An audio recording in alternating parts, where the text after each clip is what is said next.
Meu nome é Antônio.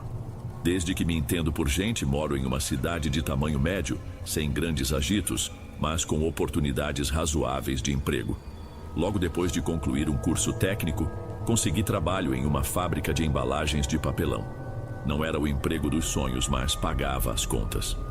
Comecei como auxiliar de produção, encarregado de conferir as bobinas de papel, organizar as máquinas e manter tudo em ordem antes de a equipe chegar. Eu gostava daquela rotina.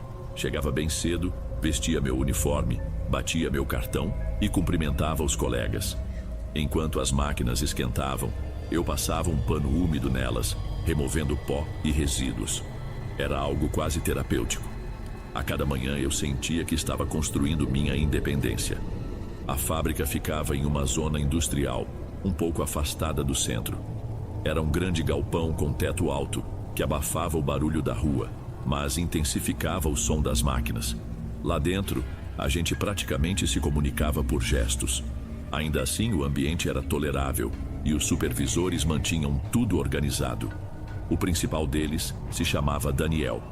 Ele estava na empresa havia vários anos e costumava ser firme nas cobranças, mas também atencioso com quem mostrava esforço. Algumas semanas depois de eu ter assumido aquele cargo, percebi um clima diferente. Quem trabalhava na expedição comentou que chegaria uma nova funcionária ao setor de produção. Não davam muitos detalhes, apenas diziam que era gente nova para reforçar a equipe. Ninguém sabia se ela faria o serviço pesado ou ficaria no setor administrativo. Eu não dei muita importância, pois estava preocupado em cumprir metas atrasadas de algumas entregas. Por volta das 9 horas da manhã daquela segunda-feira, vi a porta lateral se abrir. Entrou uma mulher de estatura mediana, cabelos pretos presos em um rabo de cavalo e um ar confiante. Ao lado dela, vinha a chefe de recursos humanos, a Nádia. Elas foram direto ao escritório do supervisor. Tentei continuar meu trabalho, mas não pude deixar de observar. Em poucos minutos, Nádia e a recém-chegada atravessaram o setor para apresentar a mulher ao pessoal. Pessoal, esta é a Flávia. Ela vai ajudar na parte de corte e prensagem. Prazer, falou Flávia sorrindo sem muita cerimônia. O sorriso dela tinha algo cativante, ainda que contido. Trocamos olhares rápidos. Reparei em uma tatuagem no pulso. Parecia um símbolo complexo que não consegui identificar. Não dei muita importância, mas notei mentalmente que ela parecia diferente das outras pessoas que chegavam ali. Com o passar das semanas, comecei a notar comportamentos estranhos. Flávia mal encostava nas máquinas, apesar de ter sido contratada justamente para aquilo. Ela passava boa parte do tempo no escritório do Daniel. Quando olhávamos pela divisória de vidro, lá estavam os dois tomando café, rindo, conversando. Não dava para ouvir o que falavam, mas o clima era de cumplicidade. Alguns colegas até brincavam que ela tinha virado assistente pessoal dele. A fofoca na hora do almoço era que Daniel parecia completamente envolvido com a nova funcionária. Eu escutava comentários de todo tipo, desde os que elogiavam a beleza de Flávia, até os que diziam que ela devia ter alguma influência para não precisar pôr a mão na massa. Havia ainda quem duvidasse de tudo e achasse que era só gentileza do supervisor. Mas, por dentro, eu sentia um incômodo. Parecia injusto nós corrermos para entregar encomendas enquanto ela aparentemente tinha regalias. Certa quarta-feira, precisei levar um relatório de produção ao escritório do Daniel. Entrei e me deparei com Flávia sentada na cadeira dele, balançando de um lado para o outro. Daniel, em pé ao lado, sorriu sem graça. "Precisa de alguma coisa, Antônio?" perguntou, estendendo a mão para pegar meus relatórios. Entreguei os papéis e notei que ela me olhava com certa indiferença. Na saída, reparei que a tatuagem no pulso era mais intrincada do que eu pensava, com traços se entrelaçando. Tentei não pensar muito, mas a imagem ficou na minha cabeça. A rotina seguiu. Passado pouco mais de um mês, começaram boatos de que Flávia era mãe de 3 filhos e que tinha tido relacionamentos conturbados. Algumas colegas diziam que ela era perigosa, que gostava de homens casados e que isso já causara problemas em empregos anteriores. Outros afirmavam que ela era apenas uma mulher tentando a sorte. Eu me mantive neutro, mas confesso que ela me intrigava. Em certa tarde, depois do expediente, fiquei na empresa para terminar uns cortes de última hora. O lugar já estava quase vazio com poucas luzes acesas. Enquanto conferia o painel de controle de uma das máquinas, escutei vozes ao longe. Apaguei o visor e segui devagar em direção ao som. Não costumo gostar de fofocas, mas algo me levou a espiar. Ao chegar perto de uma porta de ferro, reconheci a voz de Flávia. Ela falava em tom exaltado. Eu faço o que você pede, mas quero que cumpra a sua parte. Não me deixe na mão. Não consegui ouvir a resposta de Daniel, mas percebi que discutiam. Fiquei desconfortável e voltei para terminar meu serviço. Tive a impressão de que havia uma tensão forte entre os dois. No dia seguinte, Flávia apareceu sorridente como se nada tivesse ocorrido, e Daniel surgiu com olheiras, calado. Aquilo só reforçou minha sensação de estranheza. Cerca de 2 semanas mais se passaram. Nesse intervalo, Flávia recebia constantes visitas no escritório. O pessoal da linha de produção nem se surpreendia. O que chamava a atenção era que Daniel começou a chegar ao trabalho com marcas suspeitas nos braços, no pescoço e até no rosto. Ele dava explicações vagas, mencionando quedas ou trombadas em quinas. Ninguém era bobo. A maioria suspeitava que a esposa dele tivesse descoberto alguma coisa e estivesse cobrando satisfação. Enquanto isso, Flávia continuava sendo vista com ele nos arredores do bairro, em bares e restaurantes. Minha vida pessoal estava estável. Eu ajudava minha mãe a pagar o aluguel, não tinha namorada e dedicava as horas livres a cursos online de gestão. Queria crescer na empresa. Mesmo com toda aquela confusão, enxergava no meu trabalho um caminho de progresso. Mas então tudo mudou. Cheguei à fábrica em uma terça-feira no início da manhã, como de costume. Cumprimentei o porteiro e atravessei o pátio até o galpão principal. Algumas pessoas cochichavam, indicando algo grave.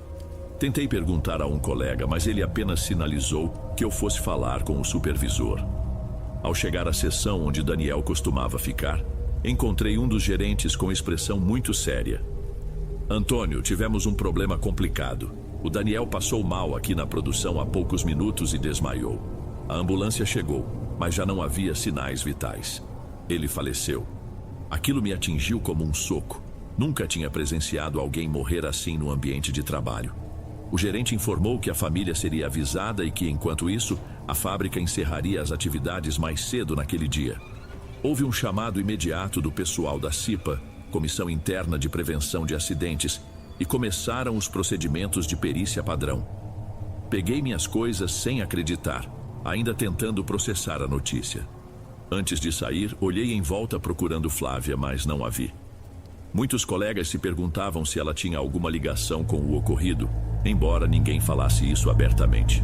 O comentário oficial era que Daniel sofrera um infarto fulminante, possivelmente causado por estresse. 2 dias depois, o dono da fábrica, o Sr. Jordão, me chamou para conversar em sua sala. Eu estava nervoso, mas ele me recebeu com cordialidade. Antônio, estamos precisando de um novo supervisor de produção. Você é esforçado, entende das máquinas e tem boa relação com a equipe. Pensei em te oferecer essa posição. Fiquei sem reação por alguns segundos. A morte de Daniel ainda pairava na minha cabeça, mas senti uma pontada de orgulho. Disse que aceitava, que agradecia a confiança e me comprometia a fazer o melhor. Não era fácil substituir alguém tão importante, mas me dispus a tentar. Com a promoção, passei a ter meu próprio escritório e mais responsabilidades. Eu elaborava relatórios, organizava escalas e supervisionava o processo de corte e montagem das caixas. Logo percebi que Flávia não gostou muito da mudança. Antes ela tinha privilégios com Daniel. Agora eu esperava que ela cumprisse efetivamente as funções de produção. Nos primeiros dias, ela vinha ao meu escritório com sorrisos e conversas sutis, perguntando se precisava de ajuda nos relatórios ou se queria café. Eu agradecia, mas deixava claro que o melhor seria ela se concentrar na linha de produção. Ela soltava um riso curto e se afastava, parecendo contrariada. Algumas semanas se passaram. O ambiente retomou um ritmo quase normal, embora a morte de Daniel ainda fosse sentida por todos. Em casa, minha vida mudara de modo considerável. Meu salário subira, consegui dar entrada em um carro usado depois de muita pesquisa e ainda ajudei minha mãe a se mudar para um lugar melhor. Eu sentia que entrava em uma fase de conquistas. Foi nesse período que Flávia começou a se aproximar de mim de outra forma. Ela aparecia no meu escritório com dúvidas irrelevantes sobre pedidos ou sobre o ponto eletrônico, pedindo que eu a acompanhasse até a estação de corte para avaliar supostos problemas. Eu estranhava porque ela trabalhava ali há tempo suficiente para dominar aqueles procedimentos. Lembro de uma tarde em que quase todo mundo tinha saído para almoçar. Flávia entrou na minha sala com uma prancheta e fechou a porta. Antônio, estou com um problema aqui na folha de requisição. Pode dar uma olhada? Ela se sentou perto de mim, inclinando-se mais do que necessário, quase encostando no meu braço. Senti o perfume suave, mas marcante. Ao pegar a folha, percebi que não havia erro real, apenas um cabeçalho mal preenchido. Comentei que era fácil corrigir no sistema, mas ela permaneceu ao meu lado, fingindo interesse em cada detalhe da tela do computador. Quando dei por mim, estávamos muito próximos e ela me encarava sem piscar. No começo, tentei manter a postura profissional, mas a tensão era clara. Já tinha ouvido rumores sobre ela e Daniel, mas a proximidade me causava uma mistura de curiosidade e receio. Então, Flávia colocou a prancheta na mesa. Você está trabalhando demais, por que não faz uma pausa? Ela disse, sorrindo de canto. Foi tão repentino que me pegou desprevenido. O coração acelerou. Respondi que precisava terminar uns relatórios, mas ela insistiu, argumentando que eu tinha direito a alguns minutos de folga. Antes que eu pudesse recusar, ela já estava na porta me chamando com um gesto. Acompanhei-a até um depósito nos fundos da fábrica, onde guardávamos chapas de papelão de reserva. Era um local pouco frequentado durante o dia. Lá dentro, o cheiro de papel e poeira era forte. Ela se encostou na parede e me chamou para perto. Hesitei, mas me aproximei para entender o que ela queria. Em vez de falar, Flávia me puxou pela camisa e me beijou. Fiquei confuso, pois sempre evitei misturar trabalho e vida pessoal, ainda mais com alguém cercada de rumores. Porém, ao mesmo tempo, fui tomado por um desejo que me assustava. Tentamos ser rápidos para não sermos flagrados. Quando me dei conta, estávamos nos prendendo em abraços, quase como dois adolescentes. Depois de alguns minutos, ela ajeitou o cabelo, sorriu como se nada tivesse acontecido e voltou para a linha de produção. Fiquei encostado na pilha de papelão, sentindo um misto de euforia e culpa. Nos dias seguintes, esses encontros furtivos se repetiram cada vez mais. Às vezes, era no meu carro durante um horário de almoço prolongado. Outras, em pontos discretos do galpão. Eu sentia um desejo incontrolável ao estar perto dela e isso me assustava. Parecia que eu não tinha pleno domínio das minhas decisões. A notícia se espalhou rapidamente na fábrica, é claro. Por mais que tentássemos ser discretos, o clima entre nós era evidente. As pessoas me olhavam com um ar de cuidado para não acabar como o Daniel. Mas eu estava tão envolvido que ignorava os alertas. Minha mãe percebeu que eu estava diferente, chegando tarde em casa e gastando mais dinheiro. Perguntou se eu estava saindo com alguém. Disfarcei, mas ela intuiu que era algo sério. Foi então que Flávia me convidou para conhecer a casa dela em um sábado. Disse casualmente ao fim do expediente: meus filhos vão adorar te conhecer, eles têm muita energia. Vem passar o dia com a gente. Até então eu só sabia que ela tinha 3 filhos, cada um de um pai diferente, segundo os boatos. Não tinha certeza se queria me envolver a ponto de lidar com crianças, mas o desejo de ficar ao lado dela falava mais alto. No sábado, peguei meu carro e dirigi até o endereço que ela forneceu, sem me preocupar com o tempo de deslocamento. Ao chegar, estranhei o local. Era uma área residencial simples, porém organizada, com casas geminadas de paredes finas. Flávia me recebeu na porta com um sorriso largo, usando um vestido de tecido leve. Quando entrei, vi brinquedos espalhados na sala e 3 crianças. Uma de cerca de 9 anos, outra de 6 e o menor de 4 anos. Eles me olharam desconfiados no começo, mas depois relaxaram quando Flávia os tranquilizou, dizendo que eu era amigo dela. Passamos a tarde comendo pizza e assistindo a desenhos. Ela me tratava como se fôssemos íntimos há muito tempo. Até comentou que a filha mais velha frequentava a escola do bairro, que o do meio ficava em período integral na creche, e que um vizinho a ajudava a cuidar do menor quando ela fazia horas extras. Eu me diverti, mas ainda me sentia um estranho naquela dinâmica. No fim da tarde, Flávia me puxou para o quarto dela. Disse que as crianças estavam brincando e não iriam atrapalhar. Novamente nos envolvemos. Saí de lá atordoado, dividido entre o fascínio e o incômodo de entrar tão rápido na vida dela. Ao voltar para casa, não consegui dormir direito. Parecia que eu estava enredado em algo que me sugava. Passei a gastar mais dinheiro em passeios, pagando jantares para Flávia e os filhos, comprando presentes para todos. Ela dizia precisar de ajuda financeira com as contas. Meu salário subira, mas eu também tinha prestações do carro, despesas do apartamento que estava montando e outras obrigações. Acabei me endividando. Minha irmã Thaís notou meu comportamento estranho. Um dia me chamou para tomar um café. Você está diferente, Antônio. Parece que não pensa em outra coisa além dessa mulher. A mamãe está preocupada.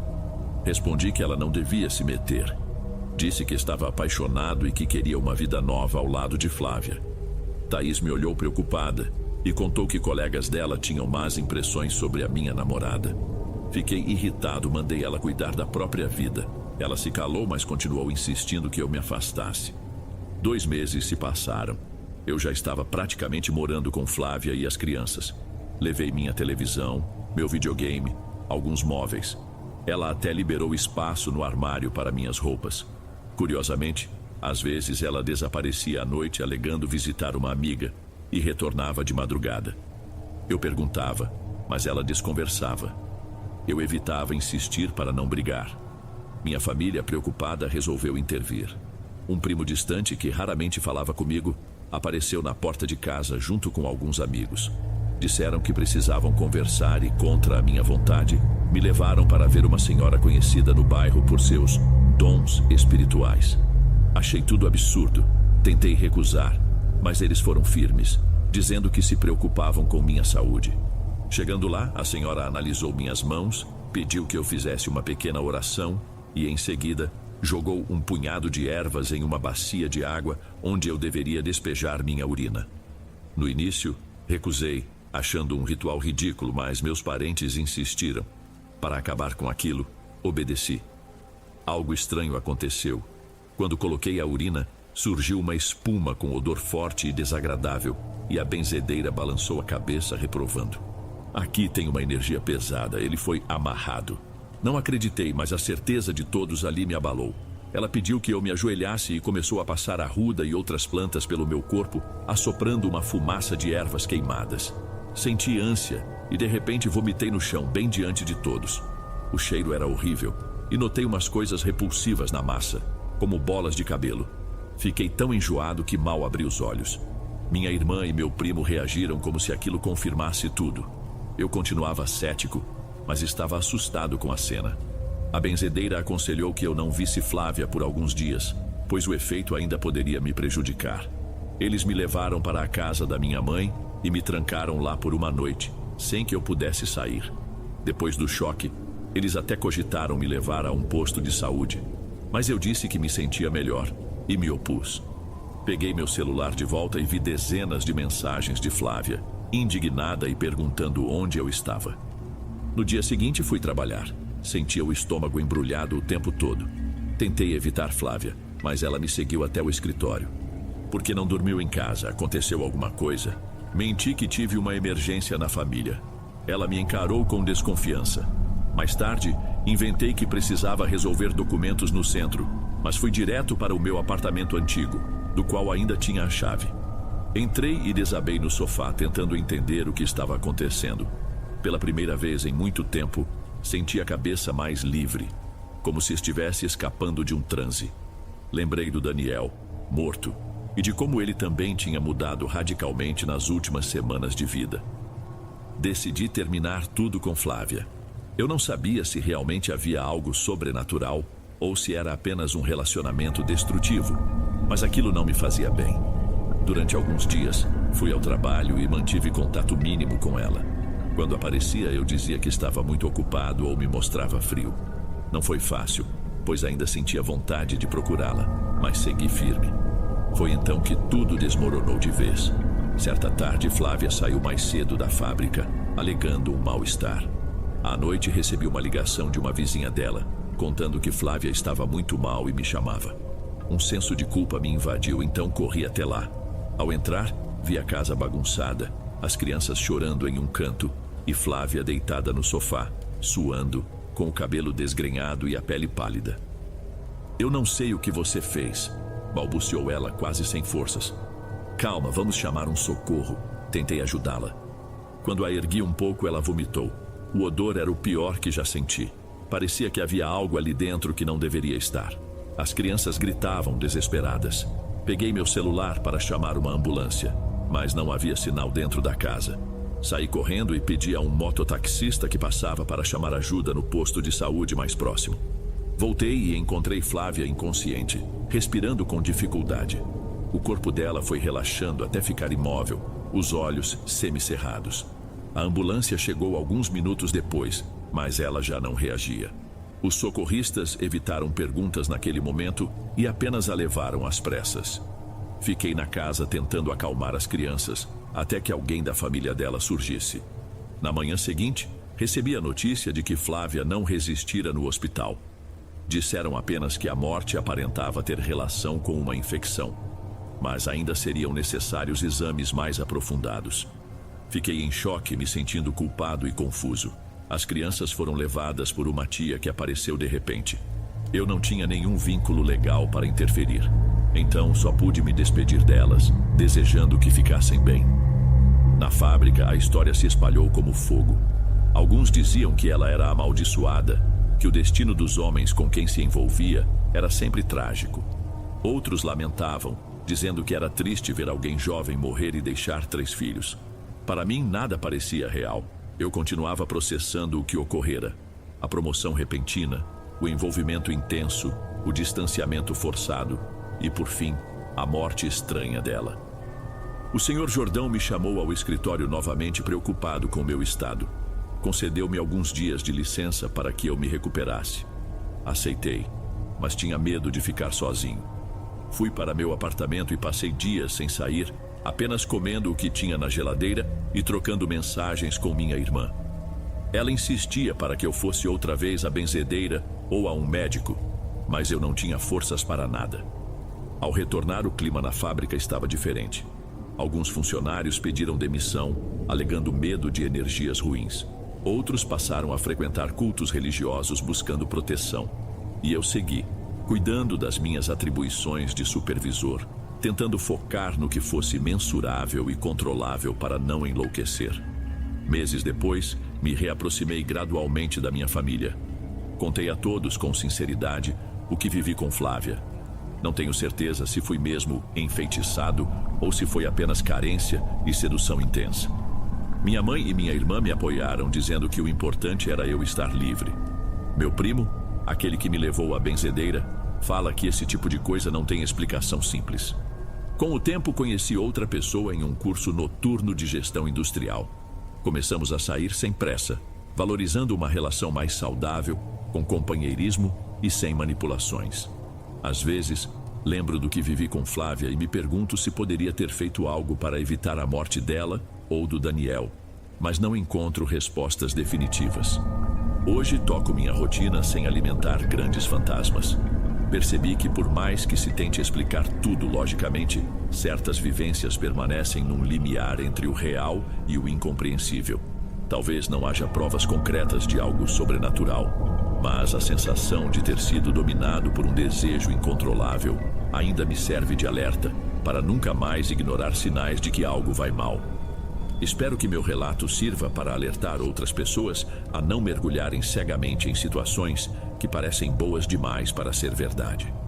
Às vezes, um novo sentimento surge e apaga todo o resto, mas é preciso manter um pé na realidade. Se algo aprendi, é que o verdadeiro companheirismo não se constrói na base de manipulações ou desespero. Sigo trabalhando na fábrica, agora com metas mais claras para o futuro. Pretendo economizar o bastante para abrir um pequeno negócio e, quem sabe, formar uma família de forma sólida. A lembrança de Flávia não se apaga fácil, mas a cada dia o peso diminui. Ainda assim, carrego a cautela de quem quase perdeu a si mesmo em uma paixão envolta em sombras.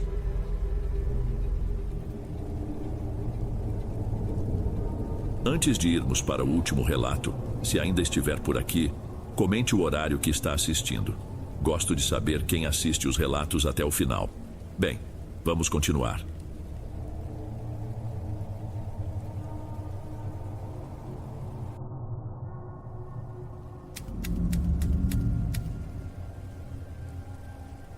Boa noite, Dom. Eu me chamo Vicente.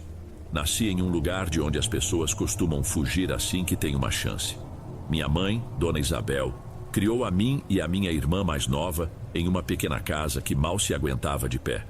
O telhado era feito de telhas antigas e quando chovia forte a água passava pelos cantos, gotejando direto no chão de cimento. A casa ficava ao lado de uma estrada de terra que se tornava um lamaçal na época das chuvas. Nós não tínhamos carro nem moto. Minha mãe ia de ônibus para o trabalho de segunda a sábado, em um percurso que demorava mais de 2 horas em cada ida e vinda. A casa onde ela trabalhava era enorme.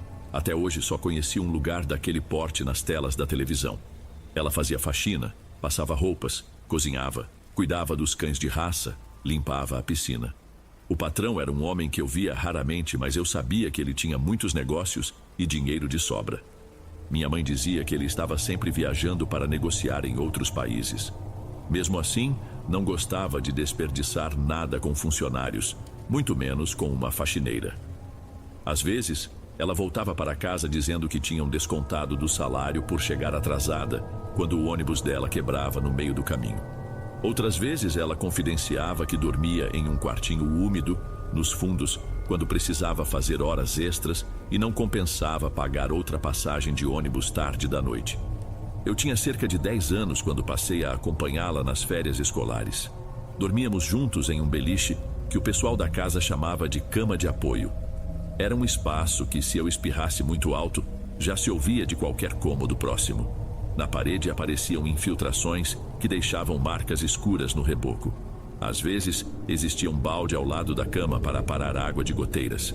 O patrão e a esposa dele apareciam pouco, mas os filhos do casal, quando estavam na casa, agiam como se eu e minha mãe fôssemos invisíveis. Uma vez, o menino mais velho me jogou um par de tênis usado. Se quiser, pode ficar. Já pediram outro novo para mim. Fiquei em silêncio e peguei os tênis. Eles eram um pouco grandes para o meu pé, mas eu não ia recusar. Eu só tinha um par que já estava furado.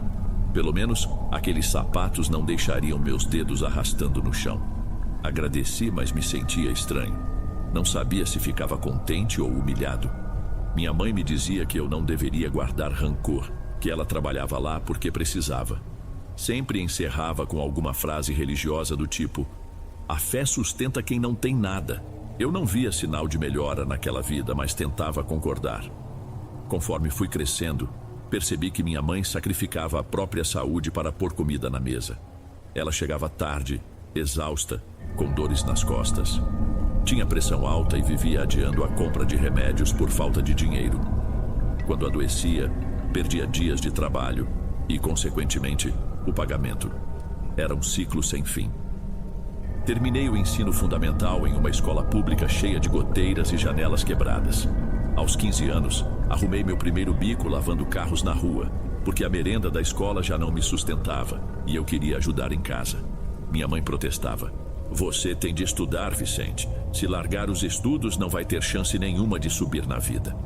Eu entendia a preocupação dela, mas como me concentrar nos livros se à noite nem sempre havia comida suficiente? Enquanto meus colegas se preparavam para o ensino médio, eu comecei a buscar outros trabalhos temporários. Servente de pedreiro, entregador de panfletos, ajudante em bar. Nada me rendia mais do que uns trocados. Era sempre o mínimo, e eu sentia raiva. Olhava para as mansões que minha mãe limpava e pensava em como as pessoas com dinheiro tinham tudo na mão, e elas nem pareciam se importar. Quando completei 17 anos, minha mãe perdeu o emprego. O patrão vendeu a casa para outro magnata e dispensou todos os funcionários antigos. Tentamos viver do que eu ganhava, mas era insuficiente. Acabamos indo morar em uma casinha menor ainda, em uma área que ficava perto de um matagal. Chovia e entrava água por baixo da porta. A eletricidade falhava com frequência. Minha mãe estava ficando cada vez mais doente e eu não tinha condições de comprar um plano de saúde ou remédios melhores. Ela dependia do que havia nos postos de atendimento, que frequentemente não tinham nada em estoque. Certo dia, Eu ouvi uma conversa entre dois colegas de trabalho enquanto lavava carros na rua. Eles falavam sobre um comerciante que teria feito alguma promessa obscura e ficado rico de repente. No fim, disseram que a esposa do comerciante morreu subitamente sem explicação. A conversa era cheia de boatos, mas naquela mesma noite fui procurar na internet qualquer coisa sobre pactos, promessas, barganhas. Achei fórum atrás de fórum, tudo com gente contando supostos relatos de rituais ou simpatias. Boa parte dessas postagens me pareceu boba, mas com o tempo encontrei um grupo mais sério, onde discutiam textos antigos, símbolos estranhos, orações em línguas que eu não conhecia. Havia quem falasse de formas de atrair dinheiro e prosperidade. Também encontrei advertências sobre desgraças que se seguiam. Achei tudo meio absurdo, mas eu estava desesperado e, de certa forma, aquilo me prendia. Passei a madrugar lendo sobre essas coisas, enquanto minha mãe dormia no quarto ao lado. Podia escutar a tosse dela cada vez pior. Um dia decidi tentar um ritual simples que li em um desses fóruns. Diziam que era para acender velas, desenhar certos símbolos e repetir palavras misteriosas. Comprei velas baratas e me tranquei no único banheiro da casa que também tinha infiltrações na parede. Escrevi o símbolo que vi na tela em um pedaço de papel. Tentei repetir o que estava escrito, mas não senti nada de diferente. Depois de uns 15 minutos, só restou um cheiro de vela queimada. Apaguei tudo antes que minha mãe acordasse. Me senti idiota por ter acreditado naquela conversa. No entanto, algo dentro de mim dizia para não desistir. Li mais, pesquisei instruções de outros pactos, nomes de entidades que prometiam dinheiro, fama e sucesso. Entre elas, encontrei uma que supostamente não pedia sacrifícios tão terríveis. A descrição falava em oferecer algo simbólico de grande valor pessoal, um objeto e algumas gotas de sangue para selar o compromisso. Dizia que a entidade atendia a pedidos relacionados à fortuna, desde que a pessoa estivesse disposta a lidar com consequências inquestionáveis. Parecia uma simples lenda, mas eu estava intoxicado por aquelas leituras. Todo dia minha mãe tossia mais e eu via o medo nos olhos dela. Ela não dizia claramente, mas eu sabia que sua saúde estava se deteriorando. Resolvi seguir aquele ritual mais sério, mas sem contar a ninguém. Comprei enxofre em pó e um incenso forte em um pequeno mercado improvisado. Encontrei num ferro velho uma peça de metal antiga que, segundo o post, poderia servir como catalisador. Era um amuleto quebrado, mas na minha cabeça pareceu o suficiente. Anotei fórmulas, preparei um círculo que envolvia sal, apaguei as luzes e à meia-noite comecei a entoar aquilo que havia treinado. Disse mentalmente tudo o que eu queria: dinheiro para cuidar da minha mãe, para sairmos daquela miséria. Senti o nariz arder por causa do incenso. Minha testa suava. Em dado momento, achei que ouvi um estalo no teto, mas pode ter sido apenas a dilatação da madeira. Terminei o ritual, abri a porta da sala de estar e me senti ridículo de novo. Estava tudo silencioso. Nada caiu do céu. Nenhuma voz veio me dizer que eu teria ajuda. Apaguei os restos das velas e fiquei olhando o círculo de sal, me perguntando se era só besteira. Antes de dormir, minha mãe me chamou baixinho. "Está tudo bem, filho?" Ouvi um barulho. Disse que sim, que eu só tinha deixado cair um balde de água. Ela acreditou e voltou a cochilar, segurando o travesseiro como se estivesse com frio. No dia seguinte, fui bater de porta em porta procurando emprego. Consegui um serviço como estoquista em um mercadinho. Não era nada demais, mas pelo menos ganharia um pouquinho mais do que lavando carros. Achei que fosse só coincidência, mas, à noite, no meu quarto refleti. Se algum ritual realmente estava funcionando, quem sabe aquele era o começo de algo. Trabalhei nesse mercadinho por cerca de 2 meses. Era cansativo.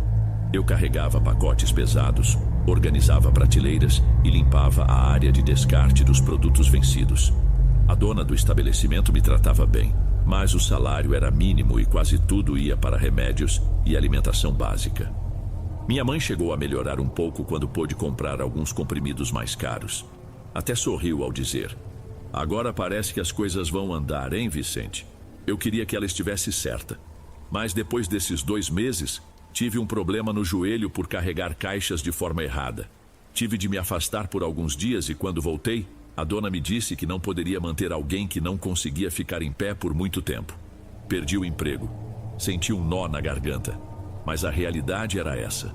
Voltei para casa mancando e encontrei minha mãe chorando, porque sabia que não teríamos como pagar a conta de luz naquele mês. A humilhação parecia não ter fim.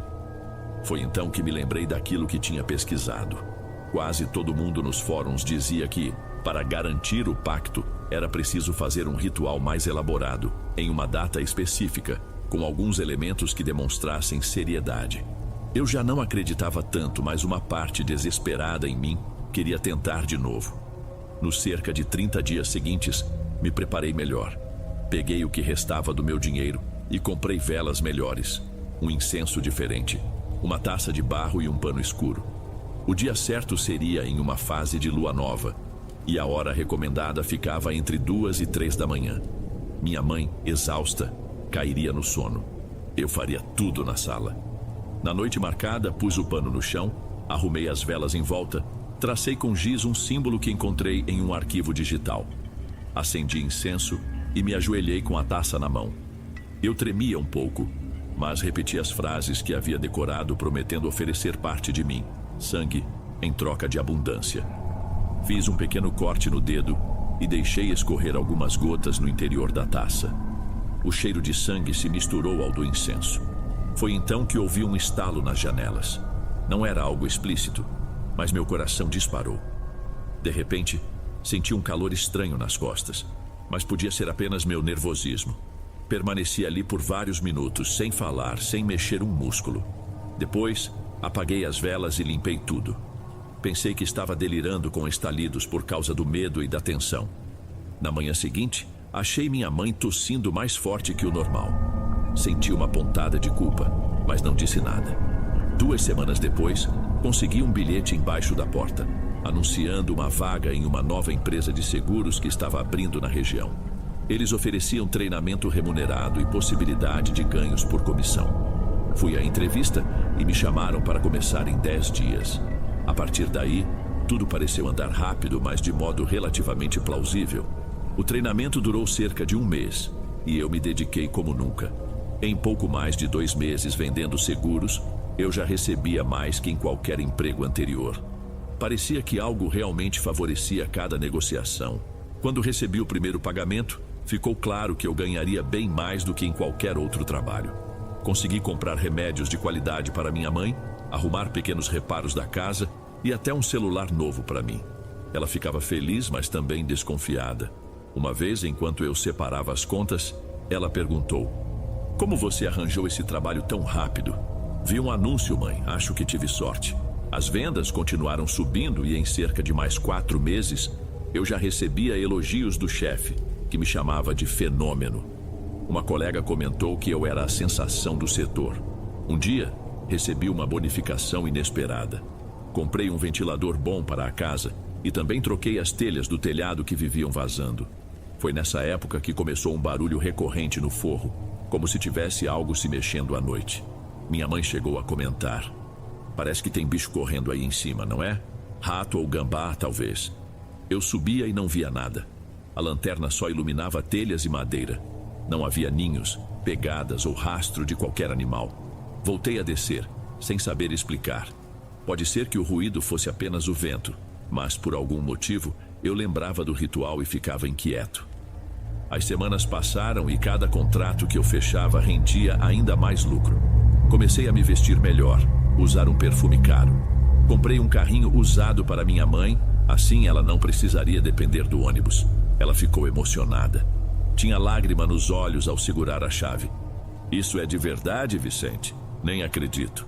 Apesar de estar doente, ela me agradeceu como se eu fosse um herói. Mas eu notei que à noite a tosse voltava e às vezes vinha acompanhada de dor no peito. Ela tentava esconder de mim, mas dava para perceber.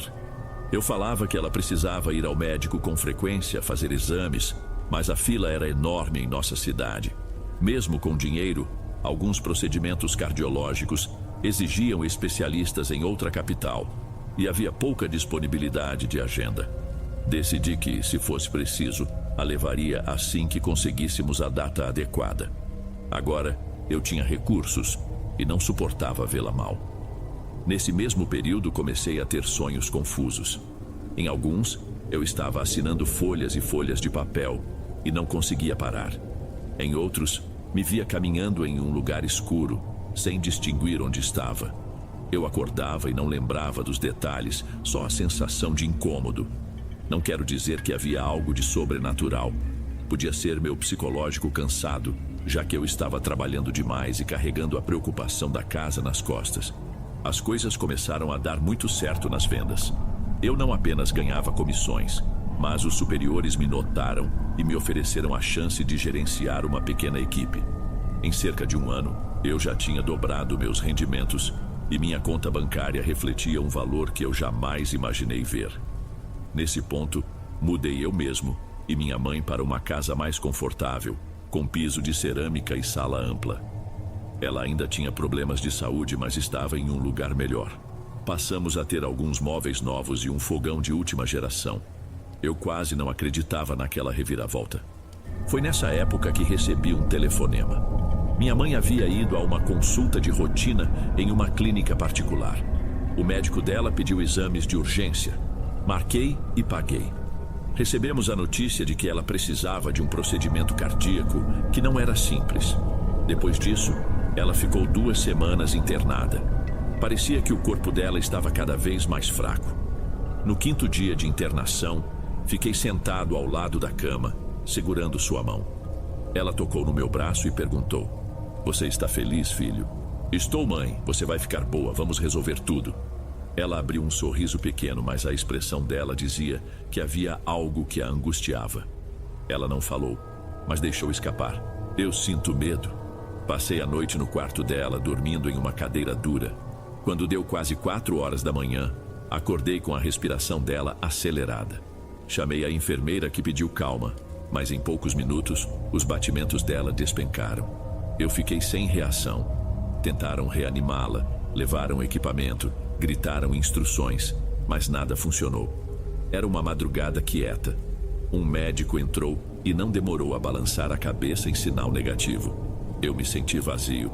Minha mãe tinha partido. Fiquei um tempo parado, sem chorar. Só um vazio enorme.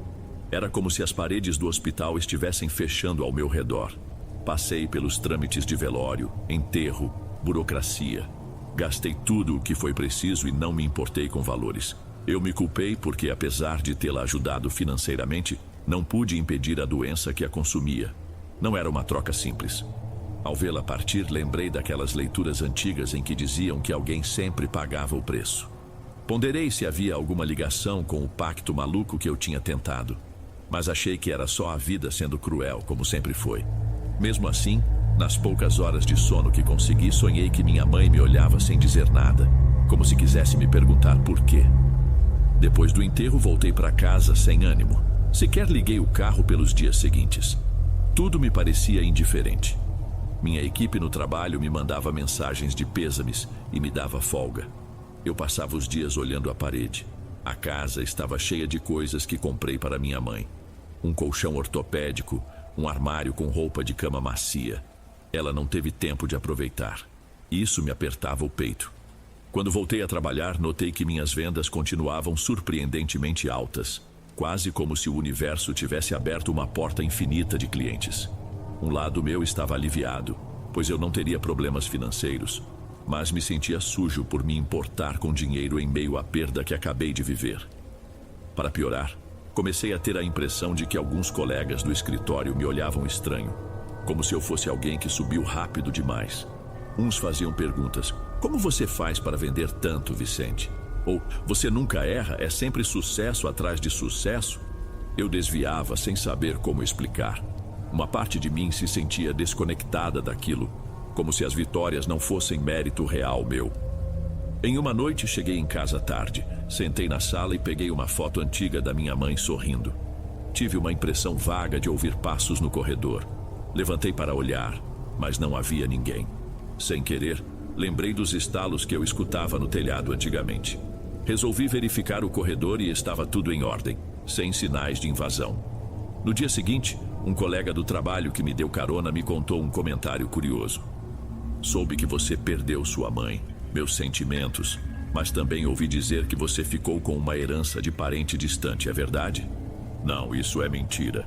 Então, como você conseguiu tanto dinheiro em tão pouco tempo? Virei o rosto para a janela. Eu não queria dizer que havia rituais, pactos e ideias que eu mesmo não compreendia. Preferi ficar calado. Depois disso, alguns negócios começaram a acontecer sem que eu mexesse um dedo. Corretoras me procuraram, oferecendo parcerias, e as comissões já vinham assinadas antes mesmo das reuniões. Todo dia, eu recebia ligações de empresas interessadas em fechar contratos. Era como se algo estivesse facilitando o meu caminho. Sentia um misto de gratidão e repulsa. Passei a beber com mais frequência, chegando em casa tonto, jogando a jaqueta no sofá e apagando no quarto, sem forças. Antes de dormir, meu pensamento voltava a lembrar do ritual. Será que aquilo tinha mesmo força? E se tinha, qual era o preço que ainda seria cobrado? Certo fim de semana, fui a um evento de premiação da empresa. Todos me elogiaram. Alguns diretores vieram me cumprimentar pessoalmente. Ganhei um troféu simbólico, como destaque de vendas. Depois da cerimônia, fui a um bar com alguns funcionários. Eles celebravam, mas eu não conseguia. Uma mulher se aproximou, se apresentou como Carla, dizendo que também trabalhou em seguros e que eu era um fenômeno nacional. Me convidou para um outro lugar, mas eu recusei, dizendo que estava cansado. Fui embora pensando na minha mãe, sozinho no carro. Durante o trajeto, achei que vi alguém sentado no banco de trás pelo retrovisor, mas eram só meus olhos pesados de sono. Parei o carro no acostamento, respirei fundo e segui devagar para casa. Alguns dias depois tive insônia e fiquei revirando gavetas. Encontrei meu caderno com as anotações dos pactos, junto com aquele amuleto quebrado de metal. Uma estranha pulsação me percorreu. Decidi jogar tudo fora. Abri um saco de lixo e enfiei caderno, amuleto, a taça de barro, as velas que ainda tinham restado. Levei para fora e deixei próximo à calçada. Pensei que me sentiria melhor, mas ao voltar, o quarto continuava com a mesma atmosfera pesada. Tentei ignorar e fui dormir. Pela madrugada tive um pesadelo onde a casa parecia cheia de vozes abafadas. As semanas seguintes foram confusas. A empresa me promoveu para um cargo ainda mais alto, o que me rendeu um salário fixo generoso, mais benefícios. Eu me mudei para uma casa maior, com jardim e espaço para receber visitas. Contratei uma diarista 2 vezes por semana. No entanto, eu nunca me sentia confortável. Tinha a impressão de que algo faltava, e às vezes ouvia pequenos ruídos como se o piso estalasse, mesmo sem ninguém pisar nele. Certa vez a diarista comentou: "Andam acontecendo coisas estranhas aqui, Sr. Vicente. Eu fecho as janelas, mas quando volto estão abertas." Balancei a cabeça dizendo que não sabia de nada e só pedi que continuasse trabalhando. A verdade é que eu evitava pensar. Eu me jogava no trabalho. Vivia cercado de reuniões e dinheiro, mas chegava em casa e dormia mal. Em um sábado peguei o carro cedo e dirigi até o nosso antigo bairro. Queria ver como estavam as coisas. Passei em frente à casa onde morei, agora com paredes descascando mais ainda. O telhado estava parcialmente quebrado. Uns vizinhos me viram, acenaram, mas eu não desci do carro. Pareciam curiosos para saber como fiquei tão bem de vida. Preferi não conversar. Senti um aperto no peito e fui embora. Essa visita mexeu comigo. Lembrei da minha infância, da minha mãe me pedindo para nunca desistir dos estudos. Lembrei também de como eu tinha implorado por dinheiro, por uma chance. Talvez eu tivesse conseguido, mas algo importante se perdeu no caminho. Se foi coincidência ou destino, nunca saberei. A vida seguiu, e por um tempo tentei afastar qualquer pensamento sobre pactos. Mesmo sem falar, eu temia que aquilo estivesse afetando minha mente. Às vezes, sonhava com minha mãe deitada em um lugar vazio, e eu tentava chamá-la. Outras vezes parecia que eu falava com alguém que não tinha rosto, pedindo que me deixasse em paz. Acordava suado, confuso, sem saber se era só estresse ou algo além. Mas alguns meses se passaram e notei uma mudança drástica no mercado. As seguradoras com as quais eu trabalhava começaram a sofrer investigação por supostas irregularidades em contratos. Muitos clientes cancelaram seus planos ou romperam prazos, com medo de fraudes. A diretoria passou a pressionar todos, inclusive eu, para reverter a situação. Em cerca de 2 meses, Eu já não recebia metade do que costumava. Então, vieram custos inesperados, ações judiciais e a empresa começou a suspender pagamentos.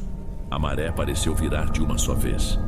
Eu me segurei no pouco que me restava, mas meus gastos já eram altos. A casa maior exigia impostos e manutenção. Meus investimentos desvalorizaram junto com a crise no setor e nada do que eu fizesse impedia o rombo financeiro. Passei noites em claro, me perguntando se havia alguma forma de desfazer o que quer que eu tivesse chamado para a minha vida. Mas eu já havia descartado tudo. Talvez fosse tarde demais. Com as minhas reservas indo embora, precisei vender a casa e voltar para um lugar menor, quase tão modesto quanto onde eu morava antes de ficar rico. Não era a mesma favela de onde saí, mas um bairro simples, sem muito conforto. Passava pela minha cabeça uma sensação de fracasso, mas ao mesmo tempo, algo me aliviava por estar longe daquela casa grande que vivia me apavorando. Por um tempo, fiquei sem emprego, sobrevivendo de pequenas consultorias informais, pois eu tinha experiência em vendas e seguros. Meu período de ouro passou como um lampejo. Não recebi mais ligações de diretores ou convites para eventos de destaque. Os poucos colegas que ficaram me perguntavam se eu estava bem, mas não tinham muito a oferecer. Passei a refletir sobre tudo. Se houve realmente uma influência sobrenatural, eu havia atraído algo que me trouxe dinheiro fácil e, em troca, levou minha mãe, minha paz e, por fim, tudo o que eu tinha conquistado. Se não foi nada disso, a vida tinha me dado uma chance e tirado logo depois. Em qualquer hipótese, o resultado era o mesmo. Eu estava de volta à estaca zero, só que agora sem a pessoa mais importante ao meu lado. Pensei em reabrir aqueles fóruns e procurar alguma espécie de ritual de rompimento. Mas no fundo, achei melhor não. Eu já tinha pagado um preço alto. Além disso, eu havia jogado fora todo o material relacionado àquilo. Então, deixei o tempo passar. Usei meus últimos trocados para abrir um pequeno negócio de serviços, oferecendo suporte a escritórios menores, organizando planilhas de pagamento, impostos e documentação. Nada glamuroso, mas me alimentava.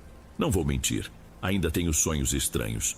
De vez em quando acordo com aquela impressão de que minha mãe me observa, de que ela está triste por algo que eu fiz.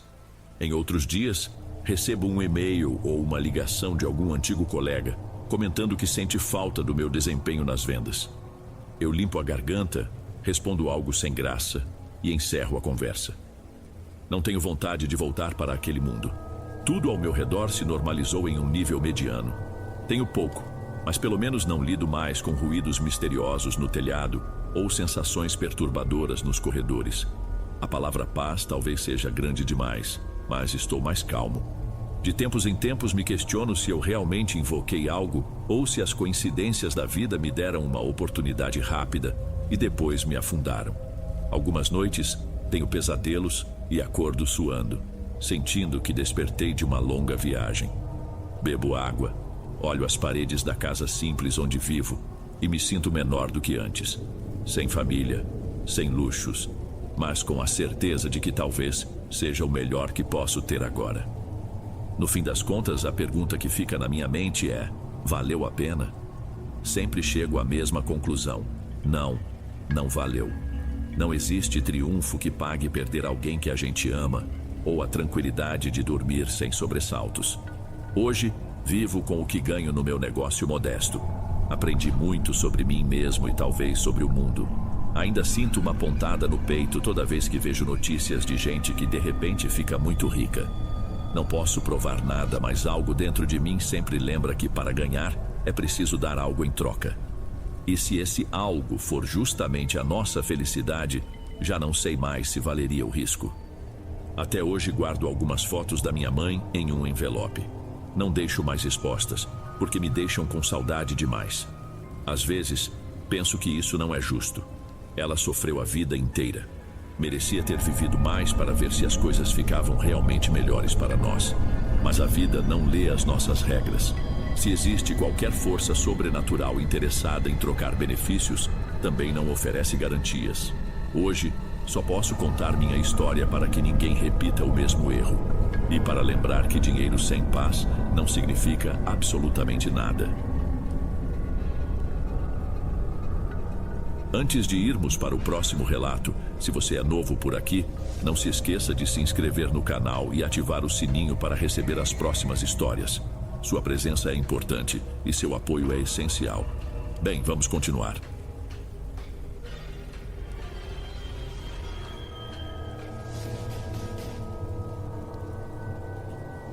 Ei pessoal, obrigado por ouvirem. Clique no sininho de notificações para ser alertado de todas as futuras narrações. Lanço vídeos novos todos os dias por aqui. Espero te ver nos próximos. Agora na tela vou deixar outros 2 bons vídeos que sei que irão gostar. Te vejo por lá.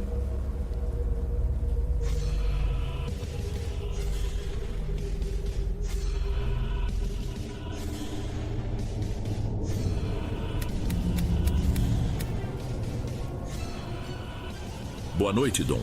Me chamo Jonas e, por muitos anos, trabalhei como vigia noturno de uma pequena loja de antiguidades situada no coração da cidade.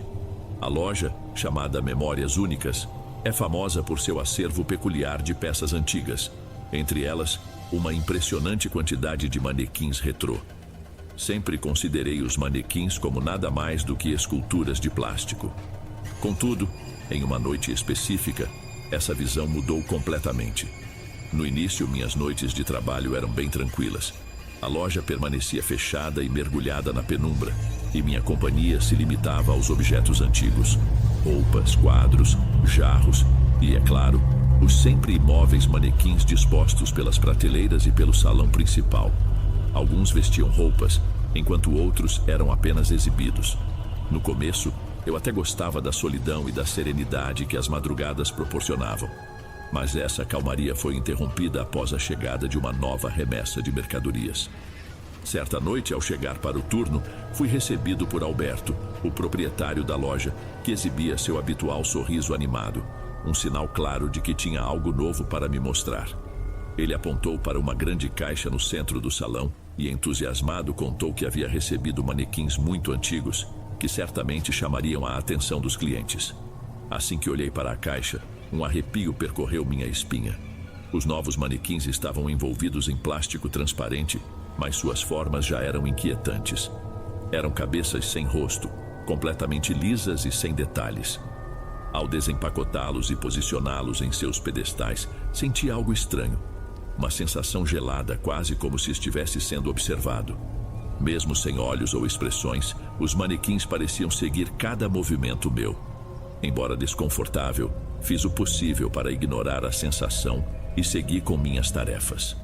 As primeiras horas da noite transcorreram sem grandes novidades. Verifiquei as trancas das portas, inspecionei o sistema de segurança e garanti que tudo estava em ordem. No entanto, aqueles manequins sem feições pareciam projetar sua presença no ambiente. Quando o relógio marcou 4h31 da manhã, algo verdadeiramente assustador aconteceu. No início, ouvi ruídos baixos, parecidos com murmúrios abafados. Pensei tratar-se da minha imaginação ou de algum som vindo de fora. Mas aos poucos, os sons tornaram-se mais claros e perturbadores, quase como vozes conversando em tom baixo. Contra o que meu instinto gritava, decidi investigar. Com passos hesitantes, aproximei-me dos manequins tentando identificar a origem dos barulhos. Minhas mãos tremiam à medida que avançava. Foi então que percebi que algo estava fora do lugar. Alguns manequins não estavam mais na posição original. Um deles, antes ereto, agora inclinava-se levemente, como se tentasse alcançar algo. Outro parecia ter girado a cabeça em um ângulo sutilmente diferente. O ambiente estava tomado por sussurros, palavras ininteligíveis que pareciam vir dos próprios manequins. Era como se estivessem comunicando-se em um idioma impossível de compreender. Eu me sentia encurralado em um pesadelo. O medo apertava meu peito enquanto tentava compreender o que estava acontecendo. Apesar de saber que aqueles objetos eram inanimados, o que presenciava desafiava toda a lógica. Manequins não deveriam falar, tampouco se mover. Mas naquela madrugada, a realidade parecia ter se dobrado às sombras e ao inexplicável. De repente ouvi um som que parecia um suspiro, vindo de um dos manequins. Era como se estivesse respirando. Fiquei estático, tomado pelo pavor, enquanto observava seus ombros subirem e descerem em um ritmo perturbador. Não fazia sentido, era impossível que aquilo estivesse acontecendo. Então, Para meu total desespero, um dos manequins deu um pequeno passo na minha direção. O movimento, mesmo discreto, foi suficiente para fazer meu coração disparar. Instintivamente recuei, mas não conseguia tirar os olhos daquele rosto vazio que parecia me encarar. O terror que senti me fez correr para o posto de vigilância, buscando a sensação de segurança. Pelo menos, era o que eu esperava encontrar ali. Sentei-me diante das telas das câmeras, tentando me acalmar, embora minhas mãos ainda tremessem e a respiração saísse irregular. Olhei atentamente para os monitores, esperando algum sinal de que o que presenciei tinha sido real. Mas nas imagens, os manequins estavam exatamente onde eu e Alberto os havíamos deixado. Simples figuras imóveis, envoltas na escuridão. Mesmo assim, o clima na loja era sufocante. Eu não conseguia desviar os olhos das câmeras, esperando ansioso por qualquer movimento. Mas as telas mostravam apenas silêncio e imobilidade. Respirei fundo, tentando me recompor, e levantei-me, sentindo minhas pernas ainda pesadas pelo medo. Caminhei em direção à porta, lançando olhares cautelosos para os manequins, enquanto murmurava para mim mesmo que tudo não passava de um truque da minha mente. Quando estava prestes a tocar a maçaneta, um rangido forte ecoou pela loja. Virei o rosto imediatamente para o som e vi um dos manequins desabar no chão, produzindo um ruído seco e alto. Senti um calafrio percorrer meu corpo e fiquei imóvel, tomado pelo choque. Não havia ninguém na loja além de mim, e ainda assim, o manequim havia caído sozinho. Decidi enfrentar a situação. Aproximei-me com passos lentos, meu coração disparado, e peguei o manequim caído. Ele estava gelado ao toque, como se tivesse acabado de ser retirado de um freezer. Recoloquei-o em seu pedestal, mas o que vi em seguida aumentou ainda mais meu desconforto. Os manequins não apenas estavam em posições diferentes, mas também pareciam mais detalhados. Apesar de continuarem sem rostos, seus corpos apresentavam uma estranha semelhança com o real. Havia contornos de veias e músculos sob a superfície pálida e lisa. Tentei encontrar uma explicação lógica para tudo aquilo. Talvez o cansaço estivesse afetando minha percepção. Ou quem sabe Alberto tivesse reorganizado os manequins antes de sair, e eu simplesmente não percebi. Afinal, ele havia ficado perto deles enquanto descarregávamos a nova mercadoria. Com esses pensamentos, retornei ao posto de vigilância. Ali, fixei minha atenção nas câmeras novamente, determinado a encontrar alguma prova de que o que vivenciei não era fruto da minha imaginação. Minutos passaram, depois horas, e nada se moveu nas telas. Os manequins permaneciam parados, estáticos em seus lugares. O relógio avançava de forma excruciante, marcando cada segundo. Senti-me preso em um ciclo de incerteza e medo, questionando se tudo o que havia vivido era real ou apenas uma manifestação do meu estado mental. Por fim, depois de uma longa batalha interna, decidi encarar os fatos. Talvez os manequins nunca tivessem se movido de verdade e tudo não passasse de uma ilusão provocada pelo cansaço. Não podia compartilhar minha experiência com ninguém. Temia que me julgassem incapaz de lidar com o trabalho. Na noite seguinte, retornei ao meu posto determinado a acreditar que o episódio anterior havia sido fruto de um esgotamento mental. Ainda assim, uma inquietação persistente me assombrava. De tempos em tempos, meus olhos recaíam sobre as imagens das câmeras de segurança que mostravam os manequins. Parte de mim queria que eles se movessem, mesmo que fosse apenas um pouco, para confirmar o que tinha visto. Porém, toda vez que os observava, sentia um temor crescente de que, em algum momento, eles se virassem para encarar a lente diretamente. Minha mente oscilava entre o racional e o inexplicável, lutando para encontrar algum equilíbrio. Enquanto as horas passavam, o cansaço começou a pesar. A experiência da noite anterior havia me privado de descanso durante o dia, e agora eu lutava contra o sono. Meus olhos mal conseguiam se manter fixos nas telas. Então, como se fosse uma repetição cruel, o relógio marcou 4 horas e 31 minutos novamente. Aquela hora fatídica. Um calafrio percorreu meu corpo enquanto eu, sem conseguir evitar, fixava meu olhar na câmera que apontava para os manequins. Foi quando os sussurros recomeçaram. Eram tão leves quanto perturbadores, preenchendo a loja com um som estranho e sombrio. As palavras incompreensíveis tinham algo de sobrenatural, como se os manequins compartilhassem segredos obscuros entre si. O medo se instalou em mim e meu coração acelerou ao notar algo terrível. Um dos manequins não estava mais no lugar. Meus pulmões pareciam incapazes de absorver ar enquanto a realidade daquela ausência me atingia. Ver um manequim desaparecer era, de alguma forma, mais assustador do que vê-lo se mover. O que tornou tudo ainda mais perturbador foi que os outros manequins pareciam ter girado suas cabeças, agora voltadas para a câmera. Apesar de suas faces lisas, era como se estivessem me encarando diretamente. Aquela visão era surreal e profundamente aterrorizante. Impelido pelo puro instinto de sobrevivência, comecei a alternar freneticamente entre as câmeras, tentando localizar o manequim desaparecido. Revisei cada imagem diversas vezes, mas não havia sinal dele. Era como se tivesse sumido completamente.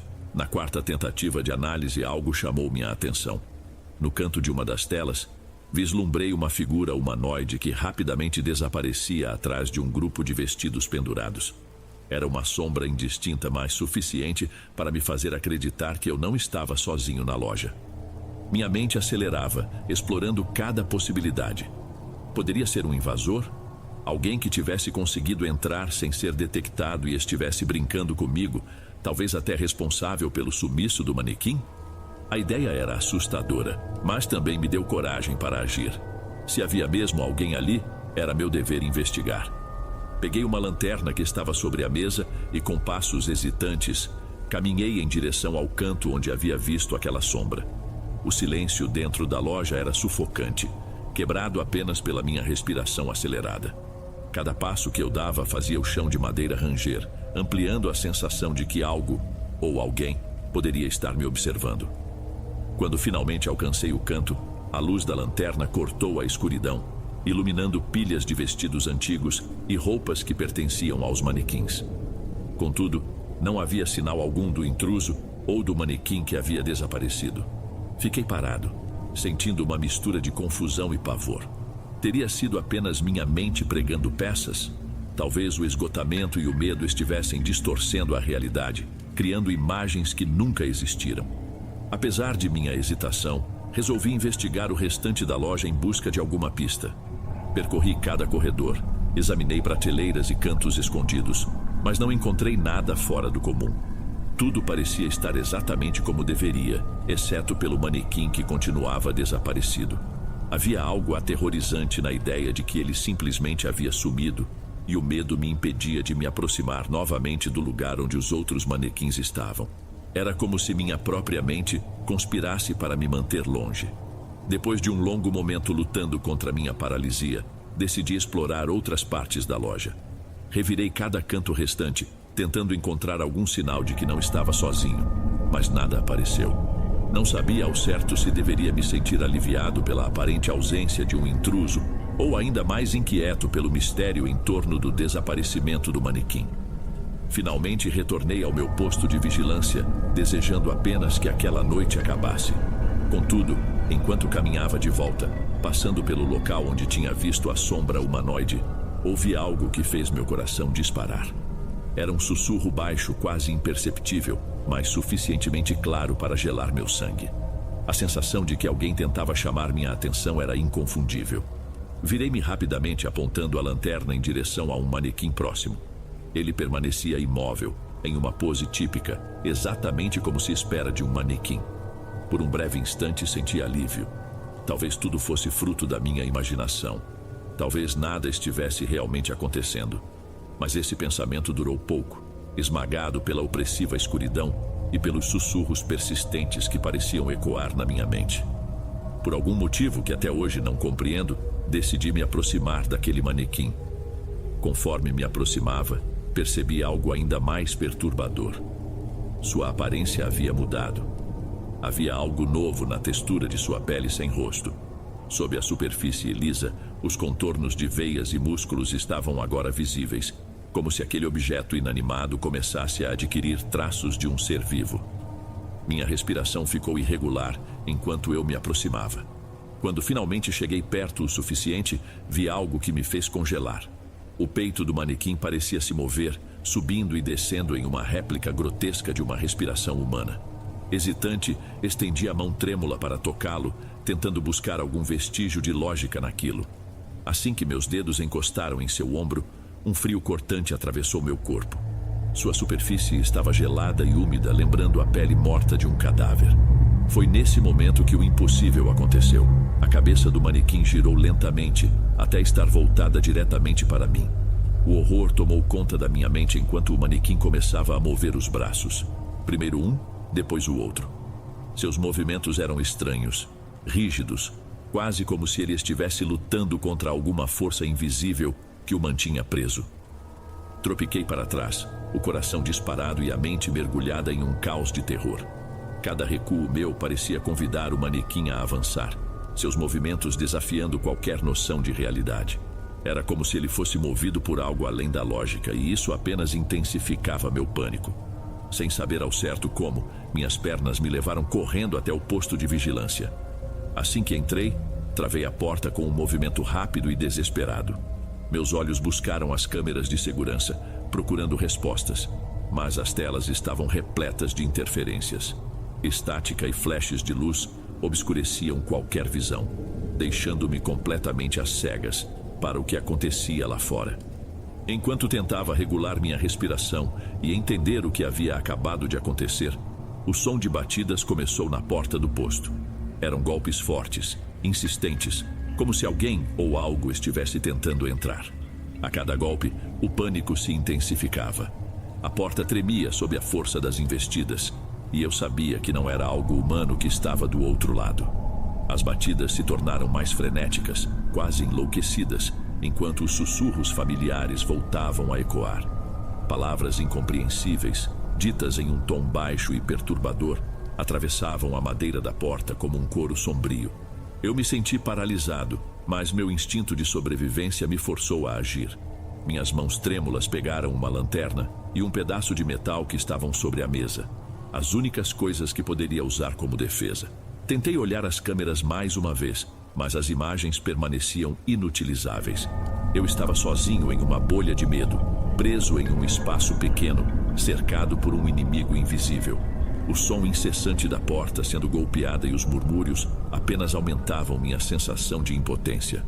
As horas pareciam se arrastar em um ritmo insuportável. O relógio avançava lentamente, marcando cada segundo como uma sentença, enquanto o cerco à porta continuava. Finalmente, os sons cessaram. O silêncio que se seguiu era quase tão aterrorizante quanto as batidas. Não me atrevi a fazer qualquer movimento. Permaneci imóvel e em completo silêncio, preso no posto de vigilância, com a interferência nas câmeras impedindo qualquer ideia do que acontecia lá fora. Era como se estivesse isolado em uma bolha de escuridão e medo, sem saber se o que estava do outro lado havia partido ou apenas aguardava pacientemente. Com a chegada da manhã, ouvi uma voz que parecia tão distante quanto familiar. Alberto, meu chefe, me chamava do lado de fora. Por mais que soubesse que era ele, o terror ainda me mantinha preso, incapaz de abrir a porta. Finalmente ele trouxe um chaveiro para forçar a abertura, já que eu permanecia paralisado, sem coragem para me mover ou sequer responder. Quando finalmente conseguiram destrancar a porta e investigaram a loja, não encontraram nada fora do lugar. Os manequins estavam exatamente onde deveriam estar, imóveis em suas poses habituais. Pareciam zombar de mim como se soubessem o terror que haviam causado. A normalidade aparente do cenário só tornou tudo ainda mais perturbador. Depois daquela noite, não consegui continuar no trabalho. A ideia de voltar para aquele lugar era insuportável. Entreguei minha renúncia, ciente de que jamais teria paz se precisasse encarar novamente as sombras, os sussurros e os manequins sem rosto que marcaram minha mente de maneira indelével. Tentei seguir em frente, mas as memórias daquela experiência me perseguem constantemente.